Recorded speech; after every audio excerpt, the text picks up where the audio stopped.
School education డిపార్ట్మెంట్లో కొన్ని పథకాల పేర్లు అయితే మార్చడం జరిగింది. సో వీటిని డిఎస్సి అభ్యర్థులందరూ తప్పకుండా తెలుసుకోవాలి. జగనన్న అమ్మ ఒడి స్కీమ్ని ఇక నుంచి తల్లికి వందనం అనే పేరుతో పిలుస్తాం. జగనన్న విద్యా కానుక పేరును సర్వేపల్లి రాధాకృష్ణన్ విద్యార్థి మిత్రగా, అంటే పిల్లలకి ఇచ్చే బుక్స్ అవన్నీ కిట్టుగా ఉంటుంది కదా, దాన్ని సర్వేపల్లి రాధాకృష్ణన్ విద్యార్థి మిత్రగా మార్చారు. జగనన్న గోరుముద్ద పేరు అంటే మిడ్ డే మీల్ స్కీమ్ని డొక్కా సీతమ్మ మధ్యాహ్న బడి భోజనంగా మార్చారు. అలాగే మనబడి నాడు నేడు అంటే స్కూల్ ఇన్ఫ్రాస్ట్రక్చర్కి సంబంధించిన నాడు నేడును మనబడి మన భవిష్యత్తుగా మార్చారు.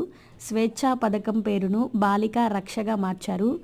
అలాగే ప్రతిభావంతులైన విద్యార్థులకు ఇచ్చే పురస్కారాలు ఉంటాయి కదా, జగనన్న ఆణిముత్యాలు పేరును అబ్దుల్ కలాం ప్రతిభా పురస్కారంగా మార్చారు. ఈ 5 పథకాల పేర్లు తప్పకుండా గుర్తుంచుకోవాలి, స్కూల్ ఎడ్యుకేషన్ డిపార్ట్మెంట్కి సంబంధించినవి కాబట్టి. ఈ వీడియో నచ్చితే లైక్ చేయండి.